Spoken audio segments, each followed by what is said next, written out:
Our holy and heavenly God, we thank you for the opportunity of being able to come together through Zoom meetings and through the internet that you've provided. We pray that you'll give us your Holy Spirit, that you'll open our hearts and minds, that we may hear your words and be able to have them stay in our hearts and minds so that we can retain them to use to glorify you. We thank you for this opportunity also that we may be able to share with other brethren all around Australia. And we pray that you will be with each and every one of us. And for those who can't make it, we pray a special prayer for them too, that you will watch and care for them over this Sabbath. And we thank you and ask for the blessing upon Elder Tess as she presents, and all those who are participating, that our words may be your words. And we thank you for these things and pray in Jesus' holy and heavenly name. Amen. I thought that we would start with a review, but we're going to review and repeat and enlarge.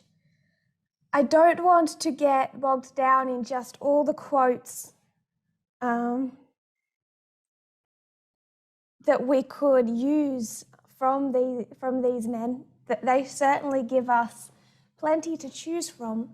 I want us to just hone in on a few points. So just to revise, we were starting an investigation of 1888, and you, Brendan, asked, how do we tell truth from error when it's a left-wing source? What are some of the warning bells that should be ringing for us when we're reading external sources that are from a generally reliable stream of information? What are some warning bells that would help us see in any particular source that certain views in that source are going to be wrong or problematic? So before we investigated the warning bells of the left wing, we know that there's massive tolling bells with right-wing sources. And we wanted to see what those were. What's wrong with the right wing that makes us turn to left-wing sources in the first place? What makes us prefer the Washington Post to, say, the Independent? What makes us choose one over another? What's the problem with the right wing? I believe that the warning bells that should ring for us with left-wing sources are directly connected to the problem with the right wing. So if we don't understand what's wrong with the right wing, we won't be able to sift the left wing. So we went back and said, why are we left-wing in the first place? Then we looked at 2018, the Midnight Cry, two streams of information. We looked at the points that were within that message that told us we needed to change our political perspectives. And then we started to hone in on the right wing. Why? Why did we have to change? Now, when we started looking at the right wing, we could have just repeated what we've done in the past, just do a simple investigation of dominionism, Protestantism, Seven Mountains theology, church and state. It's all there. We've all covered it. But it's been nearly 4 years since 2018, and we are mature now. Technically speaking, in one reform line, we're mature now. We're meant to have grown from there. And we wanted to see what is the really underlying difference between right wing and left wing. There are many, many atheists on the right wing, and there are many, many Protestants on the left wing. So what is the really core beating heart of the left wing that differentiates it from the right wing? When we did that, we saw it was how they approach freedom and equality. The COVID pandemic has been a very good case study in this. We're able to see with just that one case study how the left wing and the right wing approach equality and freedom differently. There are also a number of court cases, Supreme Court cases, over civil rights that also help us see how left wing versus right wing approach freedom and equality. And what we identified was that the left wing prioritizes equality over freedom, even though it treasures both. The right wing prioritizes freedom over equality, though many of them treasure both, freedom has to win.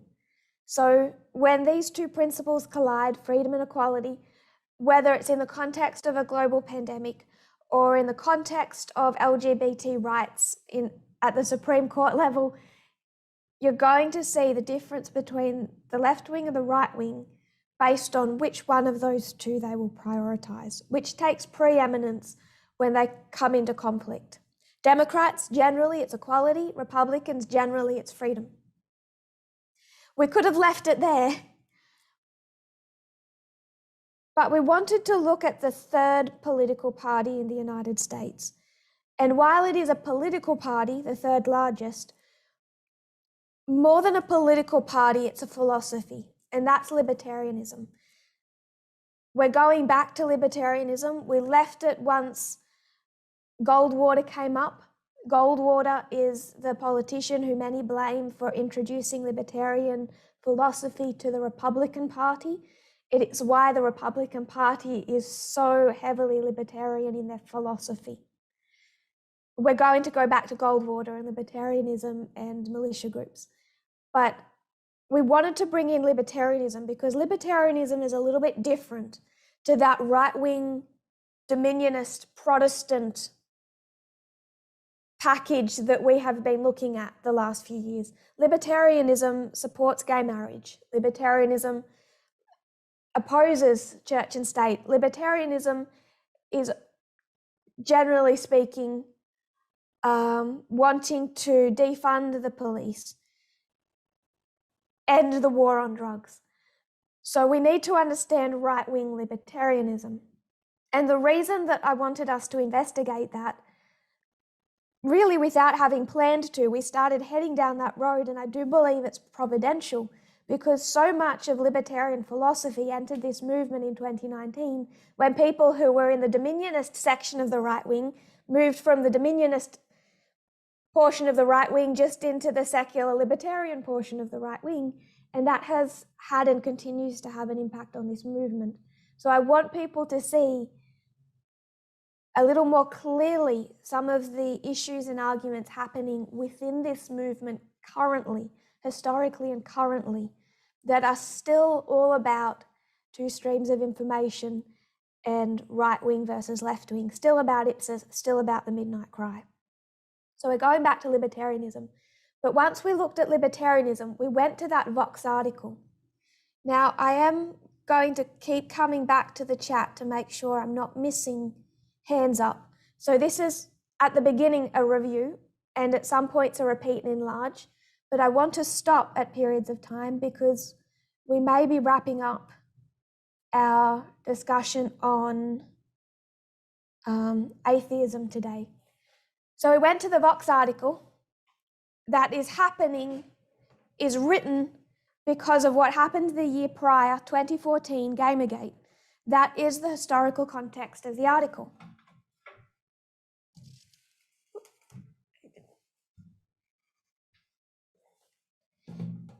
And the subject, the fellow being investigated in the article, the case study is Max. So I just want to draw out what we've done the last about 3 weeks. We looked at Max. But he's just a symbol of millions of predominantly men with the same worldview, but we'll just refer to him as Max, standing for a much larger group of people. And we saw within that article made a number of times, I counted 3 times, that they name a type of trinity, something they've identified as existing within not just the right wing, but the far right in America today.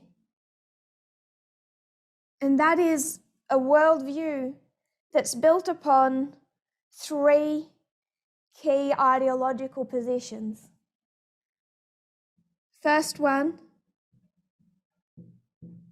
men's rights.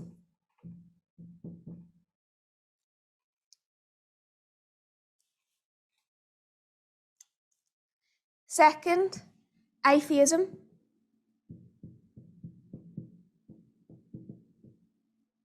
And third, libertarian.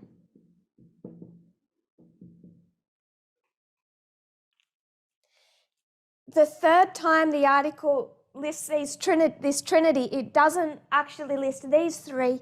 It lists the crusade against what these three positions are fighting, and that was men's rights is fighting gender equality. It's crusade against feminism. Atheism is a crusade against religion, and libertarianism is a crusade against big government. So not all government, but big government, left-wing, big government. Any government that prioritizes equality over freedom, any government that restricts freedom. So it lists, the third time the article references this Trinity, it's listing this as a type of crusade against which these ideological positions are fighting.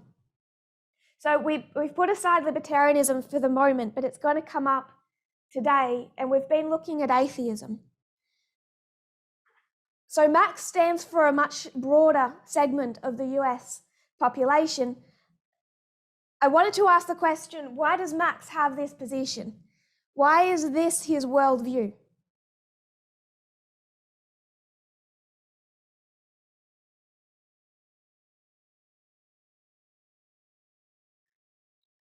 Why is he here? Because these type of men, this group within society, they're likely to, or they do say that they're not following an individual. They have moved beyond the foolishness of following religions, which they all see as cults. They've moved beyond that. Brody.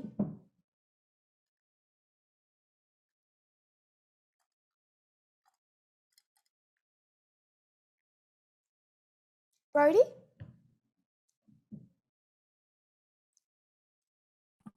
I'm sorry. I can't hear you. I guess he has been influenced, and he has chosen to surround himself with people and read and absorb information that supports this worldview. And something in it at some stage has resonated with him, and he has chosen to follow that stream.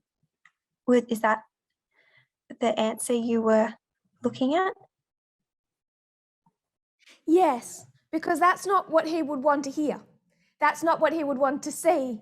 They have moved beyond a society where you follow someone, where you listen to someone, where you go to church and hear a sermon and be influenced by someone.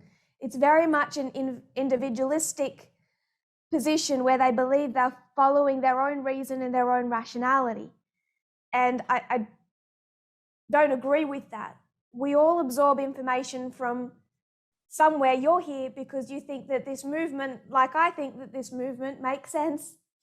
You're hearing things and thinking, I agree with that. That has a foundation that can be supported. He's there for the exact same reason that you're here.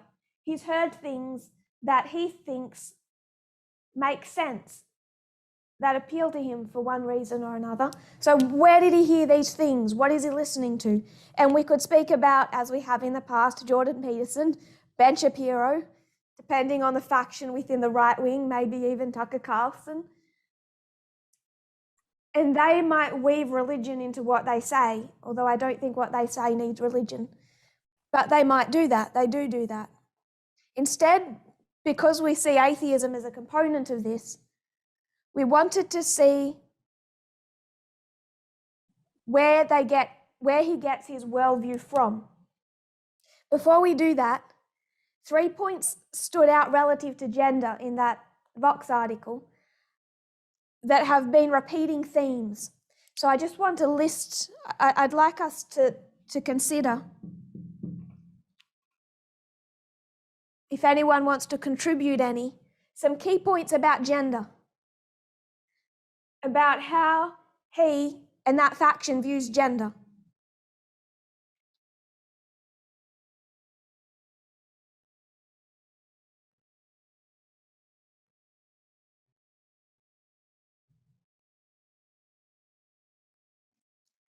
Catherine. One thing I remember from the article was that Max's point of view was that some of those gender issues have already been dealt with. The sort of voting rights and things like that have already been given. So the problem's been solved and case closed.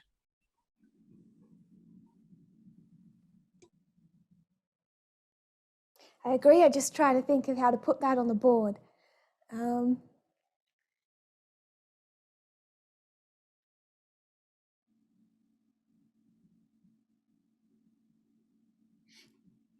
I don't know if he explicitly stated that in the article.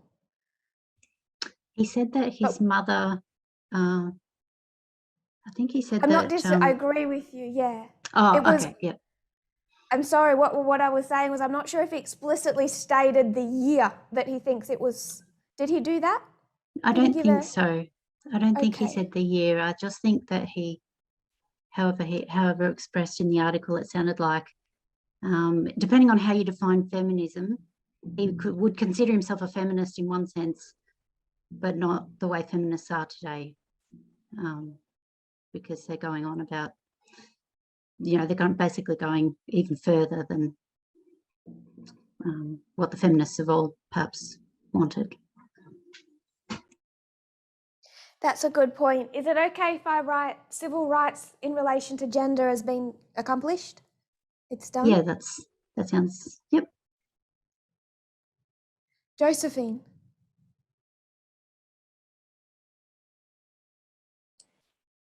I may be wrong because I'm trying to get from memory.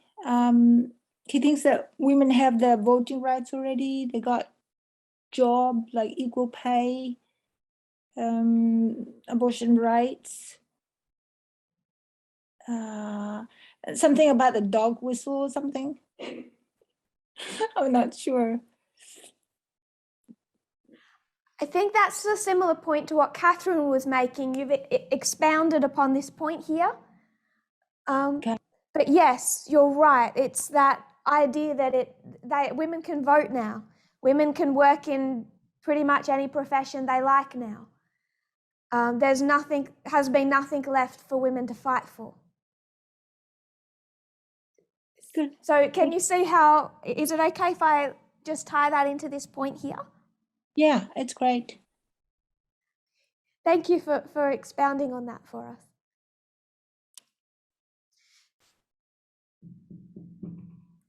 One point, I'll add one, you can still think if you like of another. I had three. The other one was that he associated feminism with religion, that it is a religion. Can we remember that?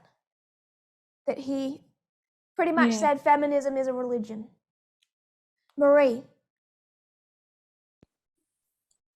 Oh, just the follow-on thought from the civil rights, gender is now done, that now it's infringing on men's rights. I'm going to put that under here because it's directly connected, and yes, I think that is another key point. There is now reverse discrimination and women oppress men in society. Doesn't quite put it that way, but that's the conclusion that you have to see in his thoughts. Because like you said, then now that women have their freedoms, then in asking more of that, more from that they're taking away men's freedoms, and it's turned into a reverse discrimination. So I'm writing it this way for a reason, that women over men, women oppress men in society.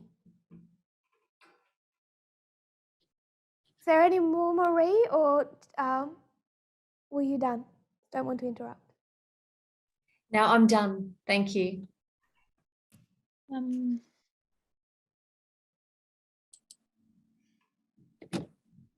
I'll put it under here. What did I have up? Feminism.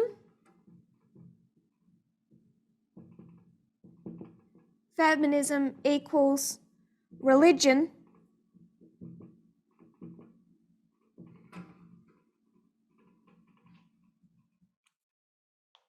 which is built upon the idea that there's no rational thought in gender equality. It's, but we'll come back to that. So civil rights, gender equality has been accomplished, or gender rights have been accomplished. Women now are oppressing men in society. Feminism is a religion, it lacks rational thought. And I had one more.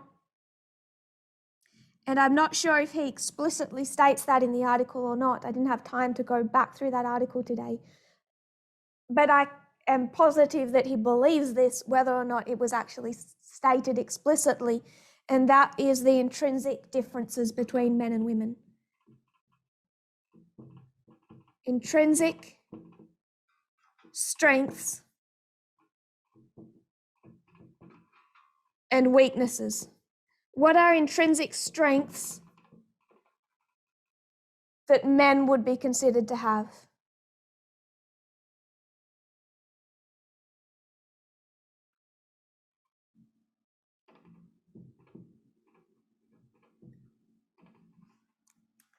Josephine.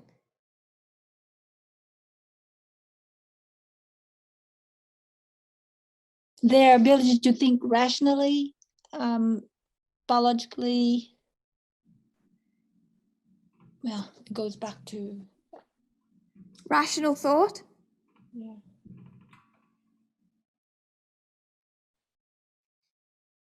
That's a good one. You can stop there, or did you have more to contribute? Well, he didn't say this, but I think I was remembering what was said in the last lesson. What's this, Daniel Dennett talking about biological issues? It's not mentioned in that article, but it sort of connected in my mind because of that's the way biology is.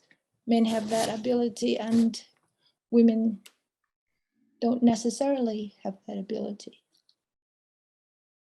I looked up the definition this week of intrinsic. I think it's helpful for us to read. Intrinsic means it belongs to the real nature of a thing. This is the Collins Dictionary. Intrinsic, belonging to the real nature of a thing, not dependent on external circumstances. It's essential, it's inherent. So if I am intrinsically something, then that didn't come to me through my external circumstances, my upbringing, anything that surrounded my birth, upbringing, society. It's intrinsic, it's inherent within me, not dependent on externals around me.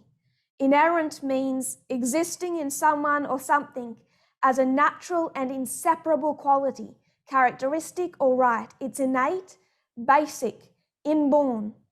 So when it's seen as intrinsic, it's not something that affects you as from prenatal or postnatal. It's something that is, and the word you used, Josephine, is biological. I think that is connected to this word intrinsic. They're talking about biological strengths and weaknesses, and that's important for us to see once we come back to the subject of evolution. Marie, I see two hands. Did I miss you? Oh, I was going to say aggression for one of their weaknesses, or one of their main weaknesses that they tend to focus on. I agree, but I would suggest they might not necessarily see that as a weakness, because if you're a caveman and you're out there protecting your feeble wife who stays behind in the cave and pounds down grass or something for dinner, and you're out there hunting beasts, then evolution is going to develop aggression as a positive trait. So I'm not really wanting to put these into strengths or weaknesses, because it might depend on the context. But yes, rational thought, aggression. I'm just not sure if they would always see that as a negative. Brody. Leadership, which I suppose is rational thought, isn't it? But perhaps physical strength is tied into that. And also humour, of course, not forgetting kitchens. I thought of humour, but the reason that he said men had the intrinsic strength for a sense of humour was connected to the fact that he believed men think rationally. So women walk through life with the, kind of like, in a movie where you see someone and in their mind they're in this field of daisies or something. They're just completely not in reality. He painted the picture that women kind of walked through a world of their own imagination, not the world as it is. And because men walk through this cold, dark, awful world as it is, therefore, he actually contradicted himself because he put women on both sides of that women live in that fairy tale world, but then also that women see the fear of losing their children, therefore they exist in a dark world, but not the real world. It was a lesson in contradictions, that article. But the point was that women don't have that rationality to see the world as it is, combined with their fear of losing a child. So yes, humour, and I wondered whether or not I'd put that on, but I think it's still connected to rationality. I'll put it on anyway.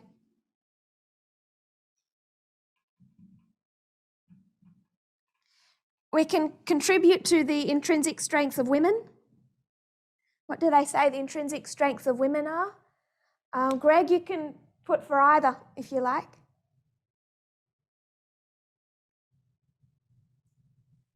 Not related to the article, but I was thinking for the men, they think they have a larger brain, so therefore they are more rational, and they have all the things you've written there basically because they have a larger brain, so therefore they got more neurons and they can think better.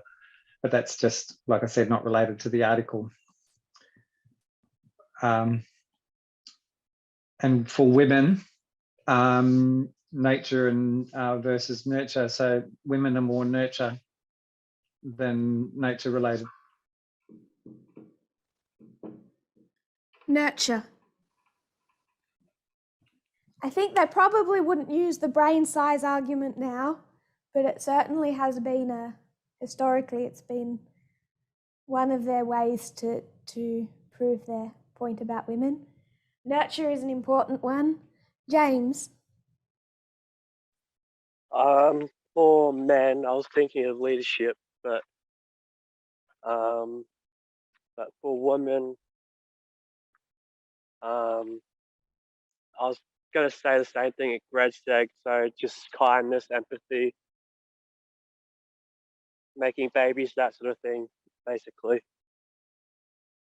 Reproduction, nurturing. I agree. So, yeah. Just for space, I might just leave that for nurture for the moment because I dug myself into a corner there, but good point. Catherine?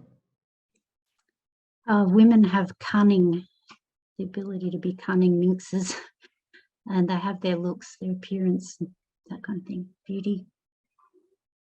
Beauty. Can I put sex appeal for that? Yes, I was thinking that. That is what they're kind of getting at. Yeah. And connected to that, the other point you gave us was manipulation. Yeah, there's this bit in that article where Max is talking about how the waitress is wearing a certain outfit and she's got this big sort of plan, you know, and then if it's not at work, then it's going to be at the nightclub later. And this is all a big strategy. And this is for reproductive purposes for her biological role. But she's using her beauty and her cunning and whatever skills she's got in her repertoire. to do what she's got to do. So he does say it. That's good to know. He's making the same points. Josephine. Okay, Catherine said it. I was just thinking about the waitress and her dress code for the night and how he looks at it. So what's the interviewer? She looks at it as just a normal uniform you wear to work, but Max had a totally different idea about the dress code, and to appeal to kind of half trying to, do the job and half appealing to the male. That's it. You all have a better memory than I do because I'd completely forgotten about that part. But yes, he is seeing it that way, that women are manipulating him, that women do that within society. That's evolutionary, it's biological. It's part of their intrinsic strengths that men apparently don't have because women aren't attracted to bodies, apparently.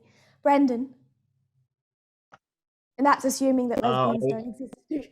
Brendan. I was just going to say what Catherine just said as well about the waitress. And it's just interesting that he made the note that she's wearing those clothes to get money out of people or tips. So it's, it's not just about picking up someone at a nightclub later on because of those dresses, it's to get money out of people. So it's about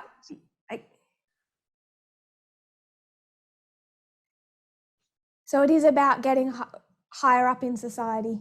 It's not just about a nightclub. It's about climbing the ladder in society and using your intrinsic strength to do that. That was your point? Yeah, getting tips out of people. So she would dress a certain way. Well, that's what he's interpreting. She's dressing a certain way to get tips out of men. Whereas the interviewer's just seeing a perfectly appropriate set of clothes for a waitress. And I want to remind us the interviewer was male. Otherwise, those people wouldn't have spoken to him. So his perspective isn't even just that of a woman's, it is of another man who, in his own words, believes that he has his eyes opened to gender inequality. But yes, thank you everyone for reminding of that important point, because I want us to see that these views are Max's views before we start speaking about where he got those views from. Brodie.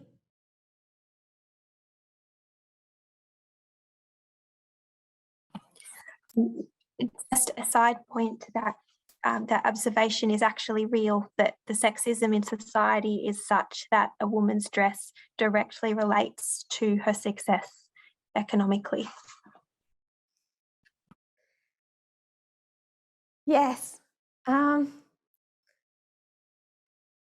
Yeah. A woman made a point one day that society gets angry at women who are considered gold diggers. And she said the only reason that women are gold diggers is because the men were the original gold diggers who went out and dug the gold, literally, while the women stayed home.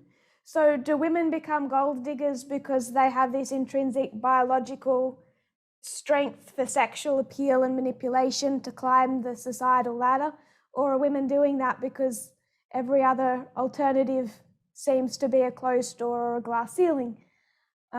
This is the fight between culture versus biology as a root cause. So yes, does exist. Maybe she was trying to get more tips, but is that due to her biology or is that due to society and culture?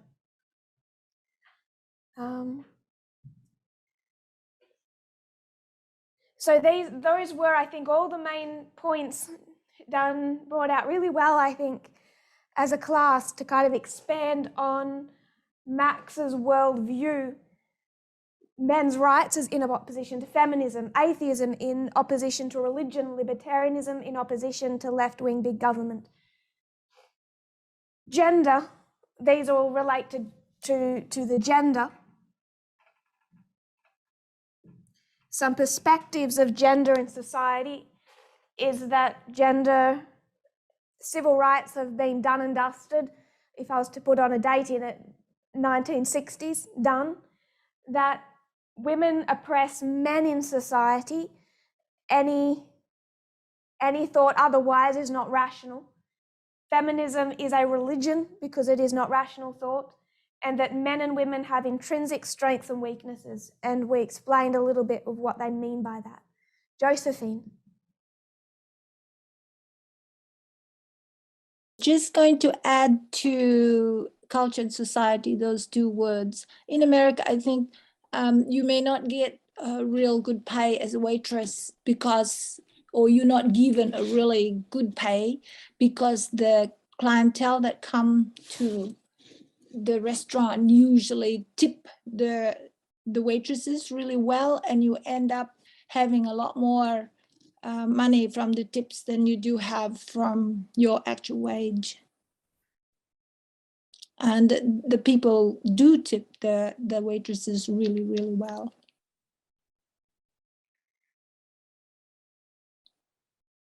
So it's that issue between culture and biology. If they raised the minimum wage, if they brought in economic policies that might promote equality, what they currently consider to be a biological would probably disappear. Yes.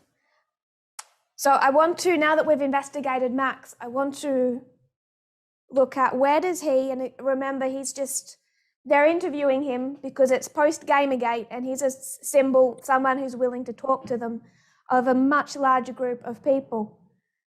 That's the point behind the Trinity.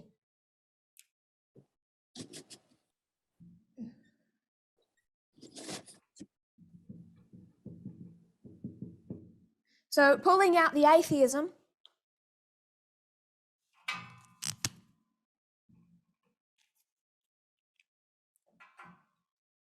we then looked at the leaders of modern atheism, known as the Four Horsemen. The leaders post 9/11, some of them famous before 9/11, but these have been the influences in modern day evolutionary thought and atheism. And we listed them. Sam Harris, we discussed first. Second, we discussed Richard Dawkins.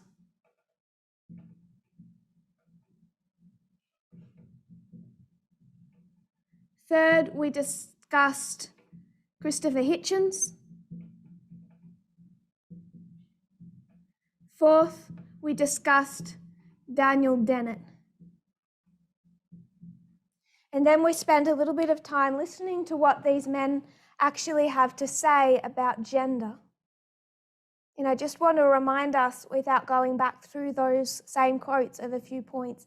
Harris said that there are more women or more men within atheism, leadership of the atheistic community, but also within atheism in general, because men have intrinsic strengths that women don't have, primarily for rational thought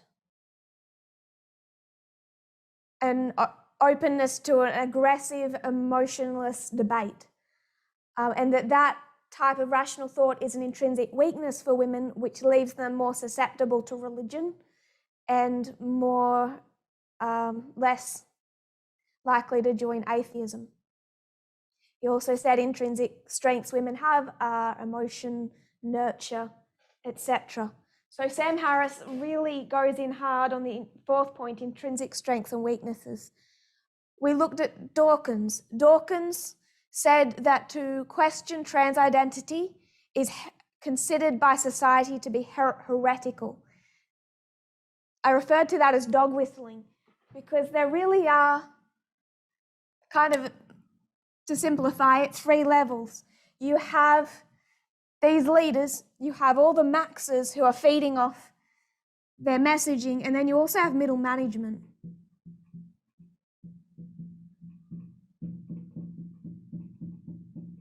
within the atheistic community. People who do not have the status, power, voice that these four men have had, but also are still influential and leaders. So you have kind of a three-tier system. And a lot of what happens up here is dog whistling, and you find it more explicitly stated when it gets to this level and when it gets to this level. So while Dawkins, that I've seen, didn't necessarily call feminism a religion, he claims that he is feminist. He says everyone should be a feminist, but he says that to question trans identity is heretical, and I said that was dog whistling. It's connecting his taking an unpopular position on a gender issue and saying that you'll face like a religious persecution.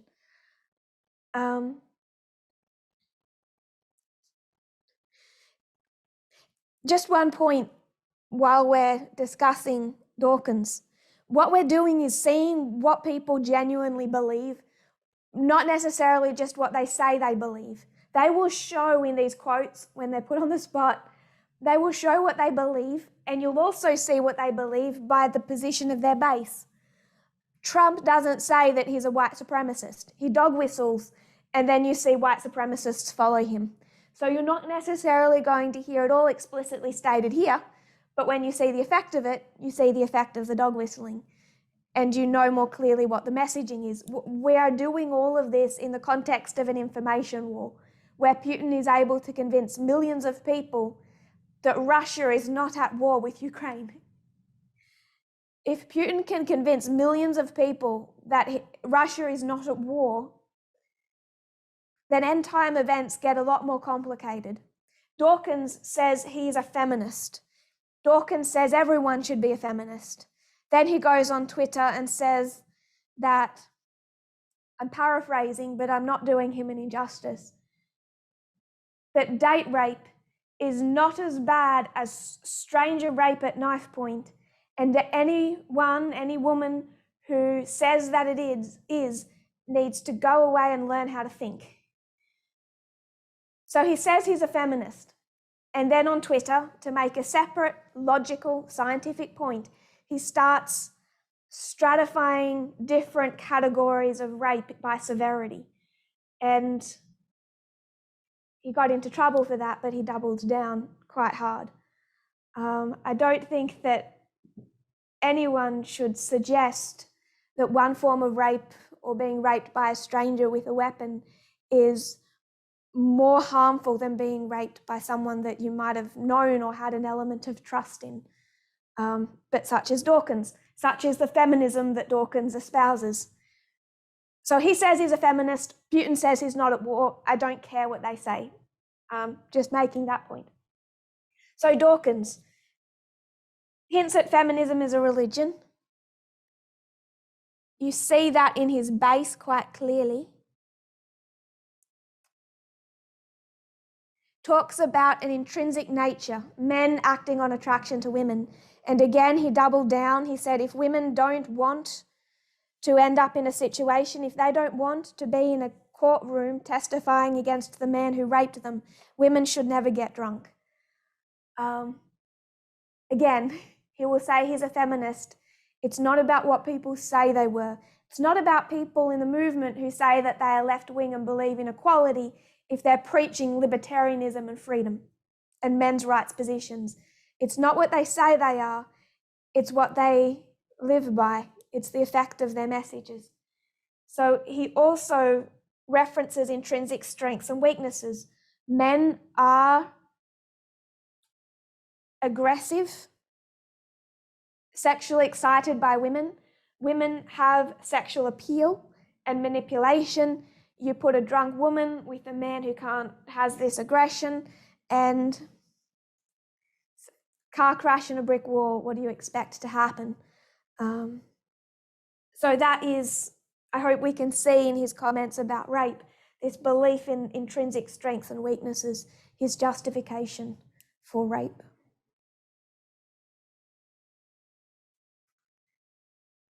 No comments so far. We're just going through what these men have contributed. These are Max's positions, so I want us to see them from Harris, Dawkins, Hitchens, and Dennett. Hitchens says women are the oppressors in society. Remember his article on a sense of humour. What does he say about women? He says that women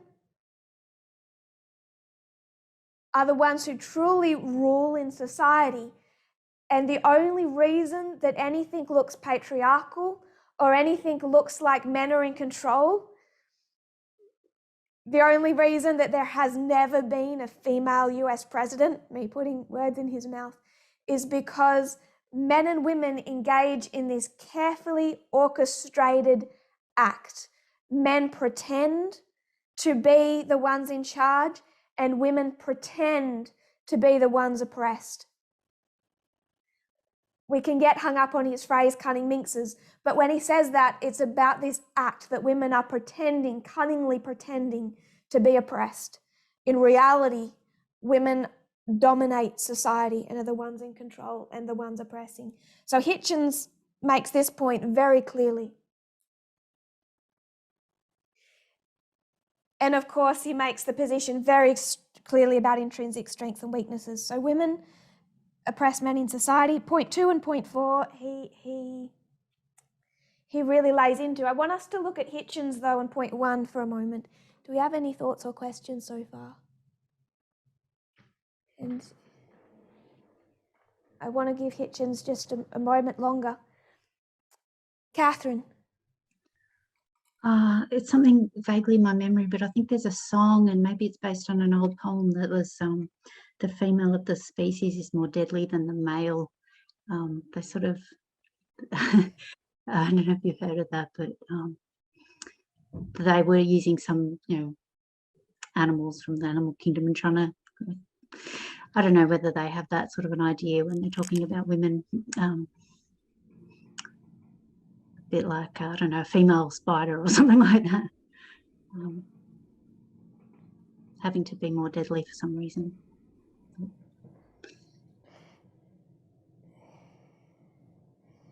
It's an interesting argument to try and defend. Marie.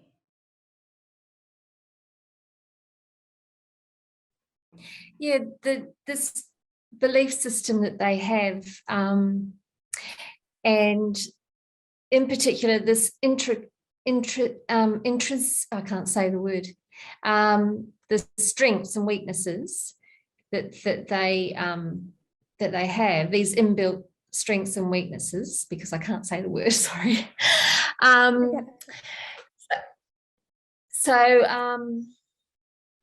It reminds me, it makes me think of Putin outplaying that, in real life. And if they just stood back and just looked at what, the outcome of such, of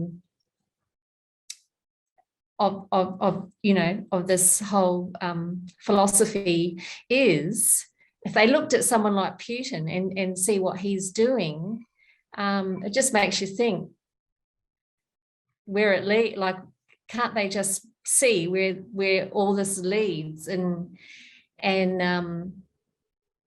yeah, I just think that if they just step back a bit and they saw that, you'd think that they'd have some common sense and that they'd actually, think twice.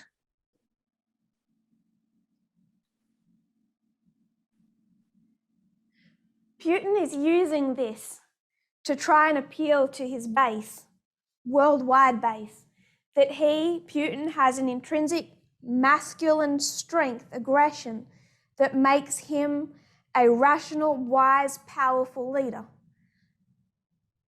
Instead of the West, that with all of their equality and wokeisms and LGBT, is losing their way, that is becoming feminine.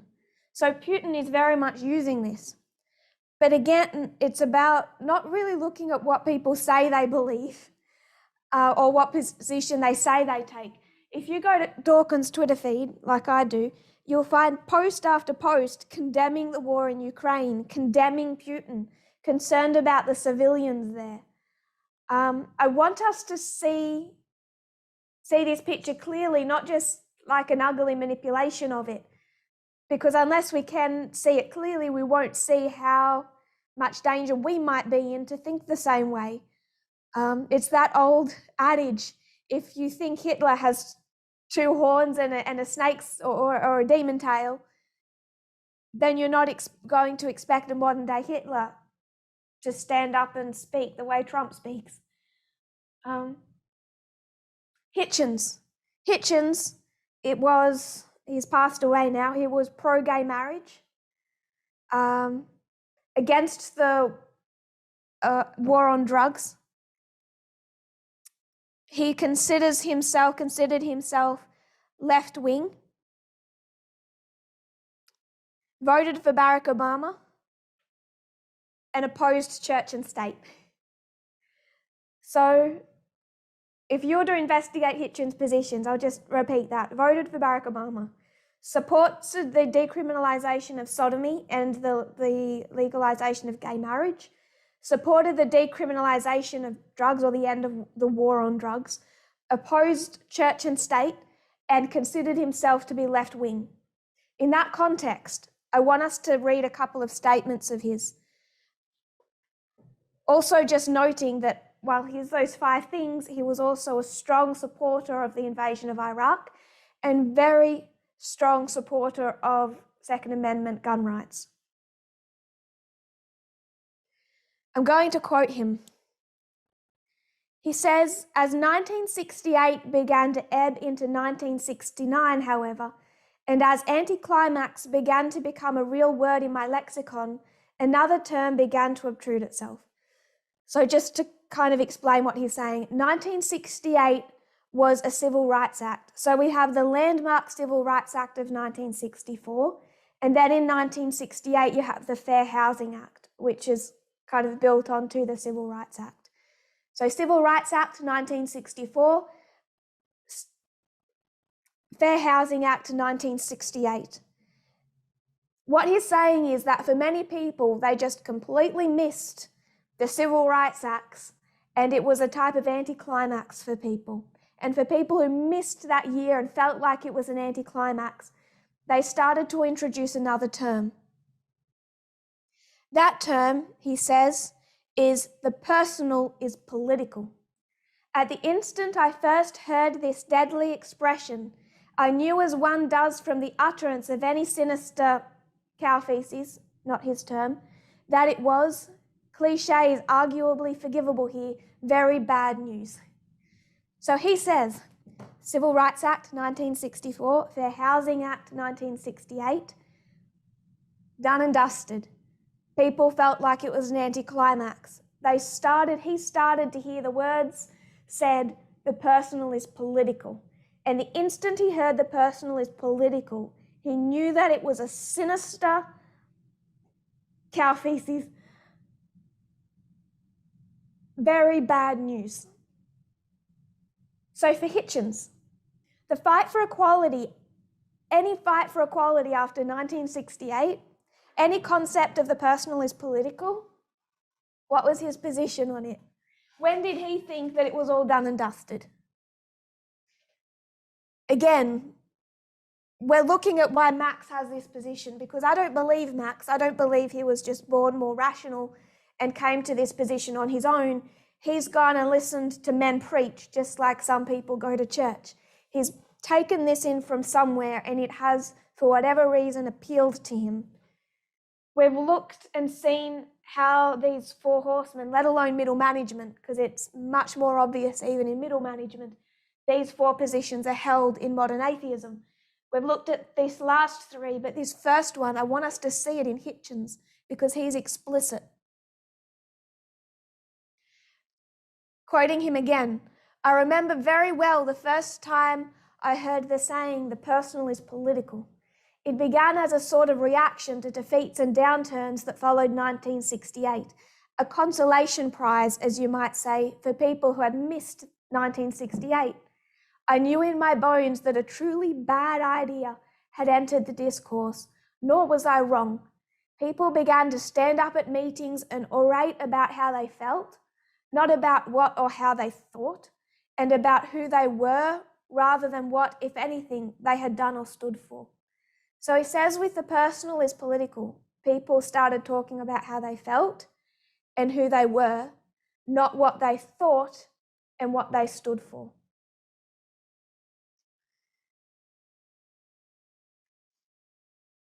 What does that remind you of? Marie, is your hand already up? Is that before? Yeah, that was from before. Oh, okay, just didn't want to miss. What does that remind you of?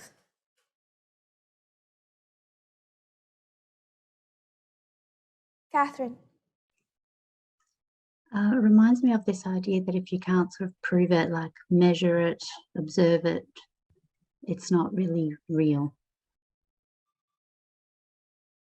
So people talking about the way they feel, you can't prove it. I don't know, that's what it reminded me of.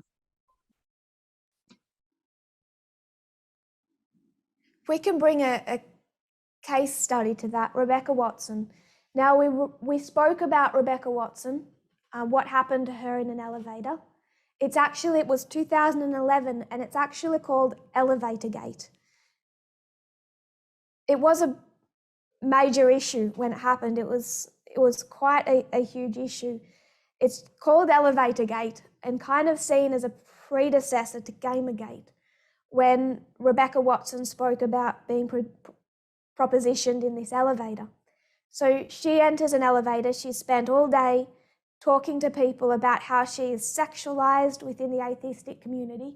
Of course, what do they think of women?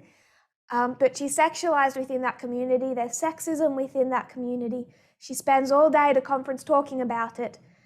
She's in an elevator in the early hours of the morning. A man comes to her and really likes what she said and suggests she comes back to talk about it more in his hotel room at 4 a.m. She felt very uncomfortable.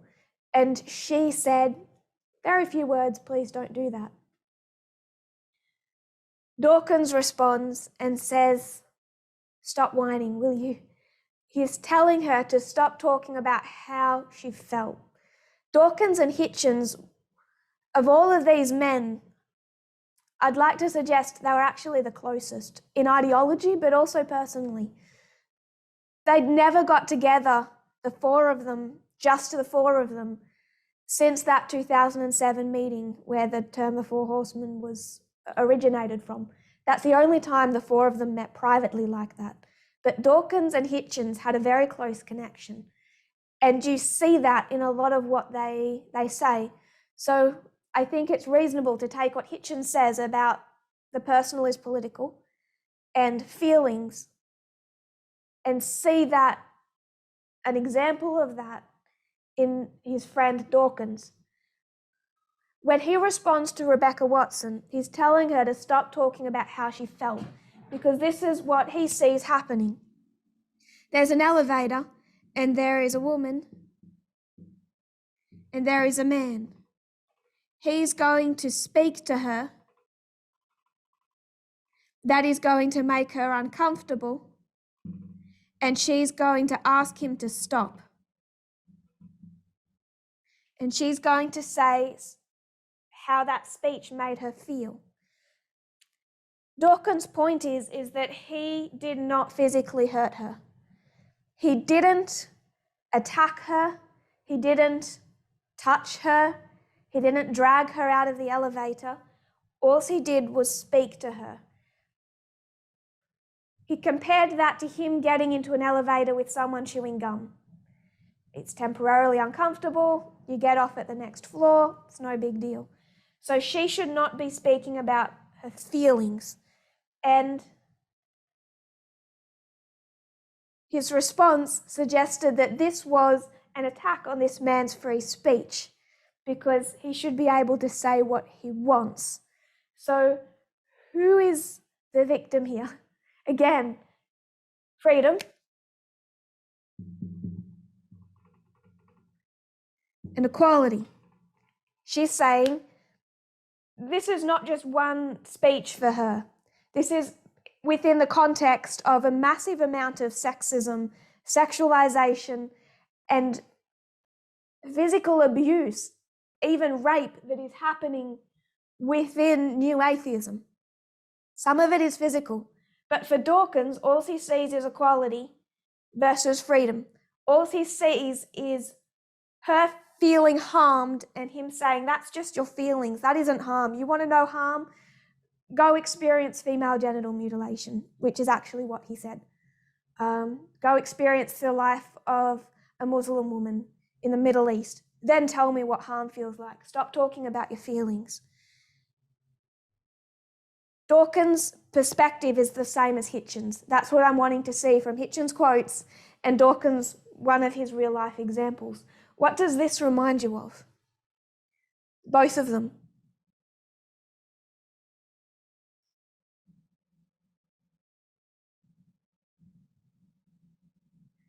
So Hitchens, supportive of gay marriage, supportive of separation of church and state, also supportive of gun rights, says he's left wing, not right wing. What is the political ideology he's espousing here? Both of them. Greg. Is it libertarianism? Josephine, was that what you were going to say?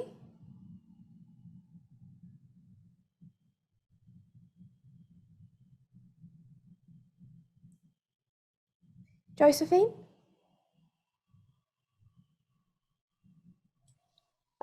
Sort of part left wing.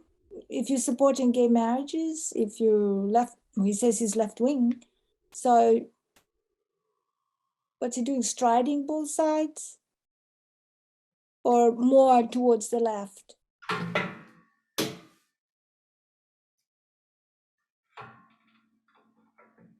Opposing church and state.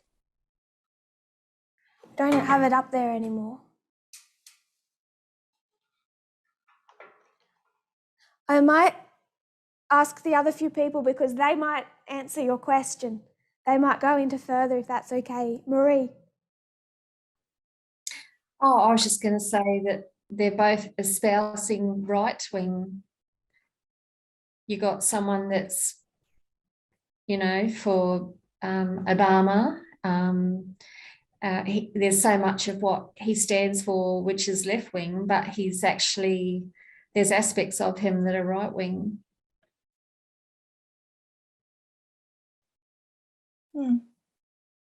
Brendan?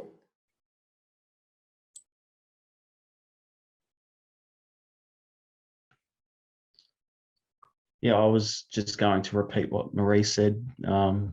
He's clearly on the right, as we already know. But his positions he takes,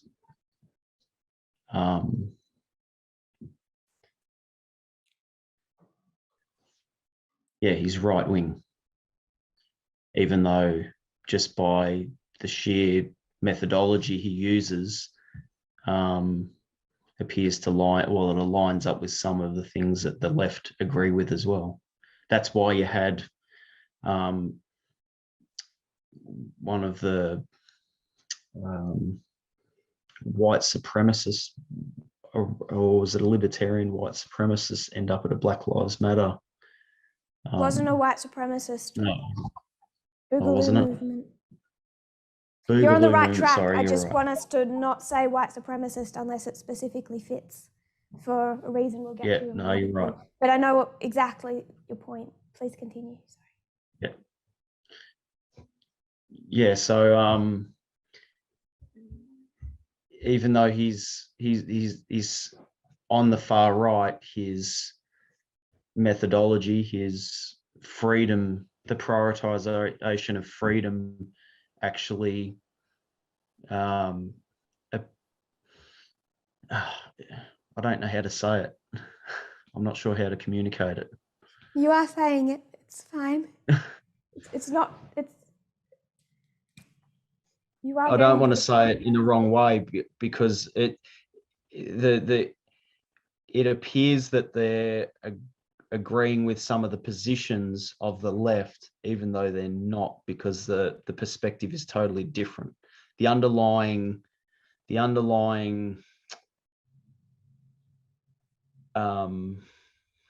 intention is the opposite, but they end up at the same place, but not really. I don't know how to explain it.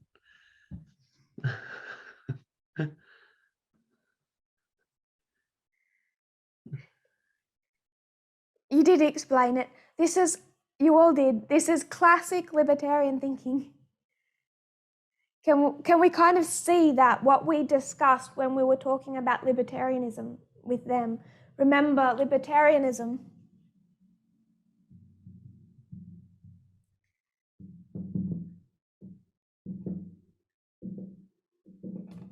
is the ultimate freedom over equality.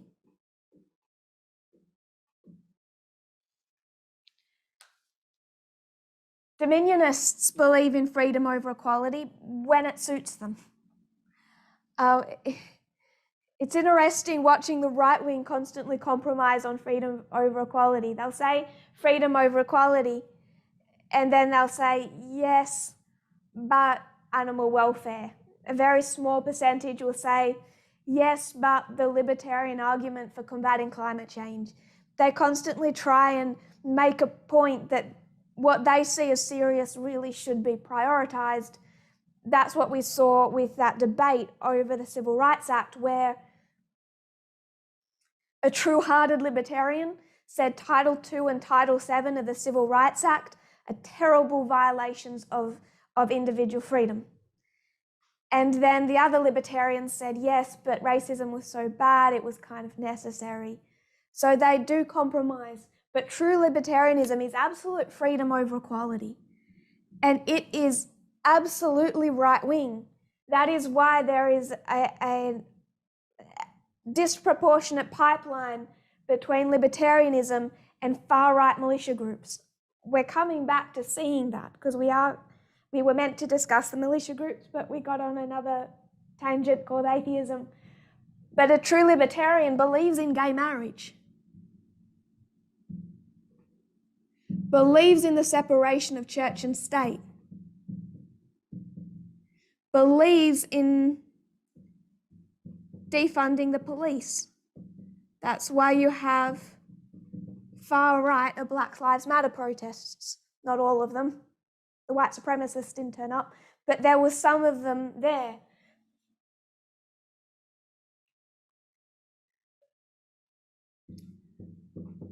Decriminalizing drugs or ending the war on drugs. It's a classic libertarian position, but it is based on freedom and not equality. And that's what we were making the point within the movement. Every fight we've had since 2018 has been between freedom and equality. And that's when we see people say, no, I'm left-wing, I'm all for equality. I believe in equality, but they're not preaching equality, they're preaching freedom. And they're preaching men's rights, especially men's rights, and they're preaching libertarianism. That's what I was speaking about in Brazil in the last camp meeting. Josephine, Greg, did I miss you?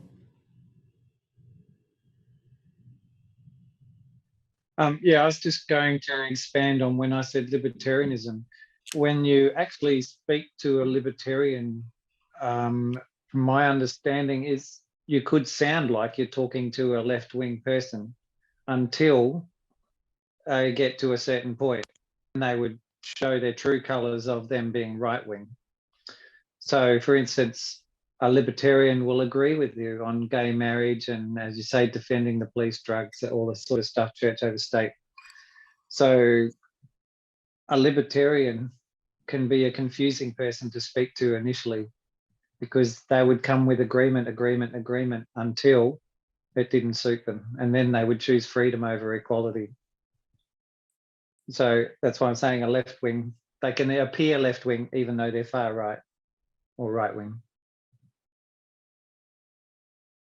COVID-19 has been a very good litmus test for that. COVID-19 and gender equality, not gender freedom, but gender equality. Catherine, what is the difference? What does equality require of you that freedom doesn't?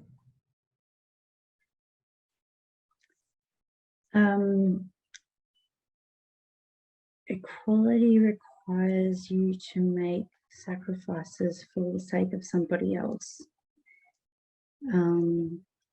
Because if you have privileges or something like that, but they don't, then you have to maybe give up some of your privileges for their sake. So it requires sort of like self-sacrificing nature or a generosity of heart. And it also requires somebody to be empathetic. So to somebody, it requires care and consideration. It requires sort of like a knowledge and an understanding, not ignorance, but, you know, information, but also compassion, freedom for everybody. It doesn't cost you so much necessarily. I agree. Equality requires sacrifice that freedom doesn't require. I can say, I'm fine letting anyone marry whoever anyone wants to marry. If two men want to get married, that's fine. I'm giving them freedom. But if I want them to have equality, then if I have a cake shop and I don't want to sell cakes to them, they have their freedom, they can do what they want. Equality demands I sacrifice some of my freedom to provide them equality. So a society run on equality requires a sacrifice of a certain amount of freedom. Just believing in gay marriage isn't enough. Just believing in defunding the police isn't enough. That's why you have right-wing militia groups at Black Lives Matter protests. They're not there for equality. They're there for freedom, and their freedom, more than the freedom of a person of colour, they're there for their own freedom because they want the police decriminalised, police defunded for everyone, so just everyone has freedom. They're not there for equality. To understand the need for racial equality in the United States, you'd need to have empathy. You don't have to have empathy to just give people freedom. This is the difference between right-wing freedom, even where you see it in its most absolute terms under the banner of a libertarian, or left-wing equality. That is why equality requires, I might not like wearing a mask. It might give me a rash behind the ears. It might be uncomfortable. I'm going to sacrifice some of my freedom to wear on my face what I want to wear on my face for someone else's equality. They might be immunocompromised. They might need more of a helping hand from society, so society sacrifices. Freedom does not require anything from me, from you, from anyone. Doesn't require anything from Hitchens. So Hitchens and Dawkins is a classic libertarian position. So if they have interwoven libertarianism with men's rights, with atheism, what would you expect of their base? And we haven't even gotten into middle management today. So libertarianism, equality, and especially when they oppose church and state, why not gay marriage? Although you can say that and then try and get married to someone of the same sex in China, and it doesn't work that way. But for them in the United States, they don't mind, but then don't take Hitchens' guns off him either. He has freedom to own any firearms that he likes. It shows that his affiliation is libertarian philosophy. And being libertarian then, that same thing that libertarians say, the same thing that Max said, it's all done and dusted. Now it's just emotional people, mostly women, talking about feelings rather than beliefs. talking about the personal is political. And I find it very interesting that it's that phrase, that radical feminist phrase, that Hitchens calls a special kind of thesis. Josephine, did I miss you? Well, just referring to the comment I made at the beginning and everybody added to it, I was just going to say what they say is not necessarily what they are in practice. Their practice is so different from what they say. It's just their so-called rational thinking that they try to explain their way away, but in practice they uphold freedom. They don't really want to sacrifice anything. One of the things that one of these women, I can't remember if it was Rebecca Watson or another woman, I think it was Rebecca Watson, said about Dawkins is that while he considers himself left-wing, while he's against Donald Trump, she said that it's amazing how little these leaders have had to say to condemn Trump. Their silence in the midst of 2016, all that's taken place has been telling. And one of the reasons for that is they have more sympathy with Trump and the right wing than they're willing to acknowledge. And they hold the left wing, Dawkins certainly does, holds the left wing at least partly responsible for Trump, thinking that left wing woke-isms turn society towards Trump. So they blame the left wing and his fight for equality on the rise of Donald Trump.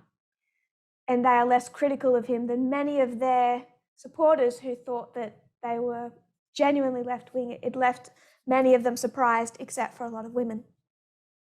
So middle management. I just want to read a quote. Today, if there was a Mount Rushmore of celebrity atheists, Lawrence Krauss' face would be chiseled somewhere in between Sam Harris, Richard Dawkins, and the late Christopher Hitchens. What that quote is saying is they removed Nennet and they put Lawrence Krauss in there, in the Mount Rushmore of celebrity atheists. Lawrence Krauss, we touched on, he, like many men who were impacted by the Me Too movement, is quite able to make a comeback. But I just want to list 4 men who were, particularly in this middle management arena, who were all found to have sexually harassed, sexually abused, in some cases raped women. Lawrence Krauss. I will list Rebecca Watson, but she's also within and fighting a community of other men in middle management. Lawrence Krauss. David Silverman was the president of American Atheists, quoting the Washington Post, to the thousands of non-believers who attend atheist, humanist, and secular events across the country, Silverman was a kind of rock star. He had trouble with the concept of consent. Richard Carrier and Michael Shermer. So those are the kind of 4, particularly 4 key men who were leaders kind of in this arena, and often defended by men in this arena. But this is just some evidence that these women like Rebecca Watson, they're not talking about feelings. The problem is this discomfort she's feeling is occurring within an environment where, their own words, this is worse than dominionism, sexism worse than they find in organized religion, including instances of physical abuse. And when they speak about it, they encounter death threats and rape threats to the point that many of them no longer attend conferences.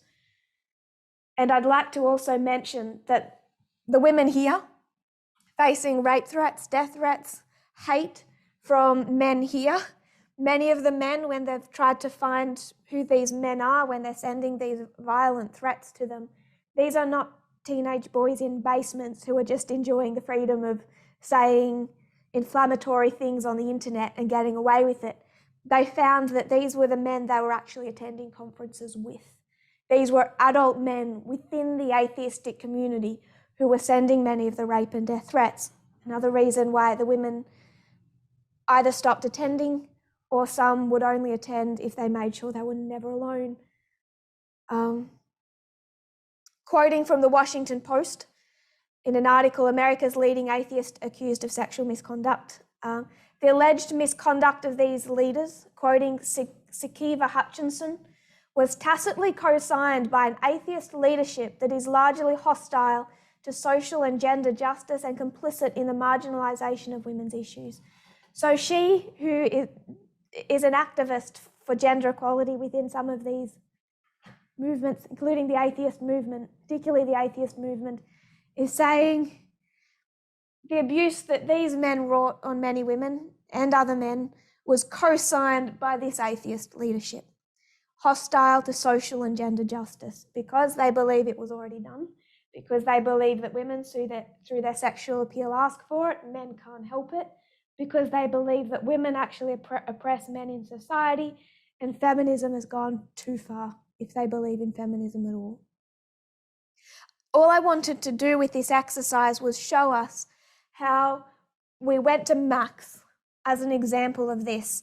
And from here, we broke down his position on gender.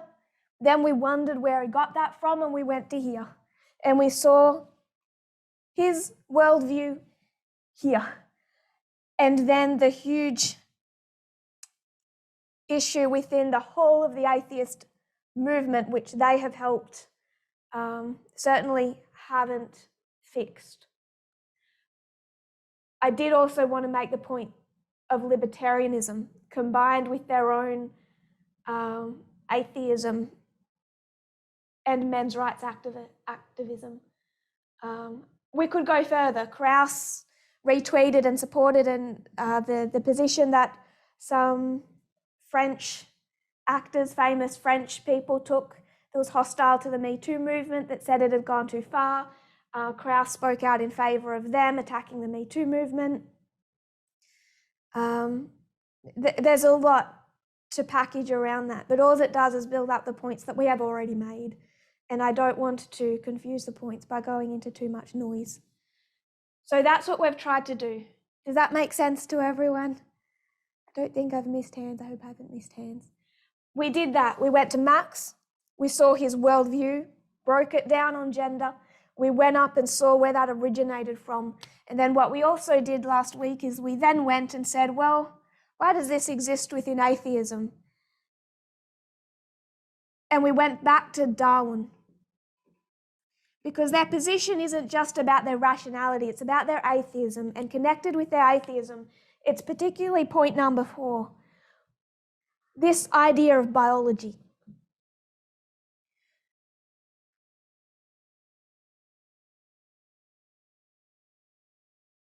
The first tenet of social Darwinism is point number 4, the intrinsic strengths and weaknesses.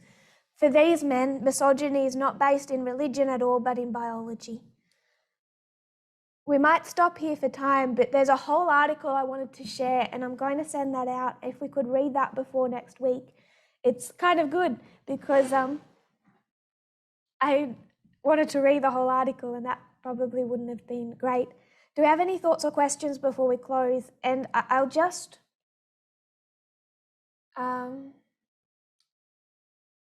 the article is by the Scientific American. The Scientific American is a popular science magazine. Many famous scientists, including Albert Einstein, have contributed articles to it. It's been in print since 1845. It's the oldest continuously published monthly magazine in the United States. So it's an article by the Scientific American entitled "Darwin was sexist, and so are many modern scientists. For far too long, Darwinian theory has justified sexist attitudes and behaviour." So I was wrong. We're not wrapping it up next week. I guess we will next week. But it's been great to have contribution.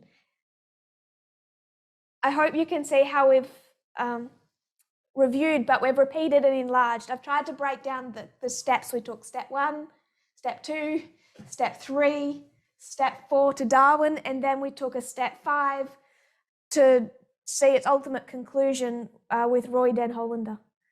Roy Den Hollander, who believed strongly that women oppressed men in society, that feminism was a religion, which is why he tried to sue a university that had gender studies for violating the First Amendment, and believed that men's evolutionary physical strength should be able to be used to beat women if women were able to use their evolutionary strength, manipulation and sex appeal. So we went 1, 2, 3, Darwin and Roy Van Hollander, which we can do next time. We'll continue, we'll repeat and enlarge and finish that. Brendan.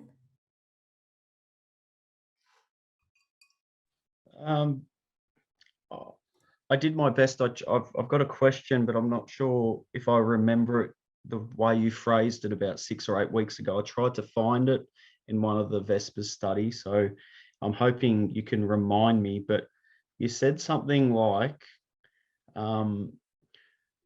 Protestantism in regards to sexism and the Sunday law. This is just as we were leading into this whole discussion on atheism, libertarianism. We were leading into that, and you said something at the end of one of the Vespers study that went along this line. It went, Protestantism isn't the whole of the problem, and it's not the cause of the problem in relation to sexism or the Sunday law. And it's not a church and state issue. So is this, I guess, if Protestantism isn't the cause of the Sunday law, or is this what we've been discussing here? Is this the cause of the gender? So where we're heading into Darwinism and the intrinsic strengths and weaknesses, which is, are we looking at the what's going to bring about? I just can't remember exactly how you phrased it. It's only part of the problem, but it's not the cause, Protestantism. And then we started going down this track here, and it was in relation to the Sunday law. And you were saying Protestantism isn't the cause. And I'm just wondering, the Sunday law is what we're looking at right here, right now, the cause.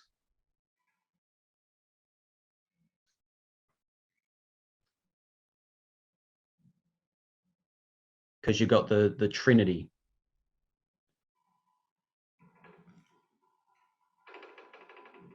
It's only as a part of it. So Protestantism is not the whole? No. And it's not the cause? So where's the cause come from? Is, I guess, because you didn't answer it, but we've been doing this ever since. I thought that is exactly what we would look at today, but I thought that we would complete our review today. Okay. So I might not, I think that is what we've gotten so far through. I really thought that we would go through all step 1, 2, 3, 4, 5, and then address that tonight. Okay. But if you can hold on another week, I think that I'd just like to get through, have one more look at Darwin. We don't really have much to say about Roy Den Hollander except to see how he took this to its logical conclusion. And then your point is exactly what we need to address. Otherwise, all this discussion is a little bit pointless if it's not going to teach us anything about the Sunday law. Thank you for reminding us of that, though, because that is the point of this entire exercise. Yeah, it's okay? Just you.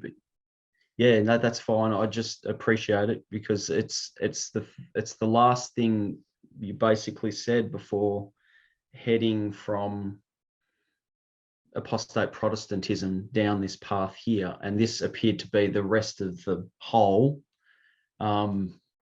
and I'm trying to find the cause. And it looks like there's lots of causes, but we haven't sort of, I haven't explicitly heard you mention it yet. So I don't think a one-word answer will make sense.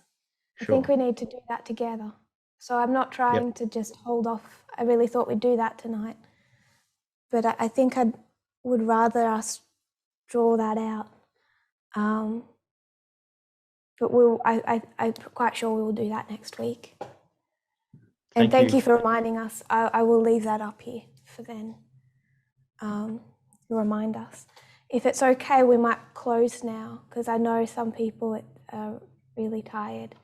I don't want to keep anyone later. If you had thoughts or questions, if you're worried you won't remember them till next week, just text them to Elder Terry or myself. And that way we will have your thoughts or questions that we can remind you had if it's documented. I don't want to miss them. Brendan, would you close for us then? Sure.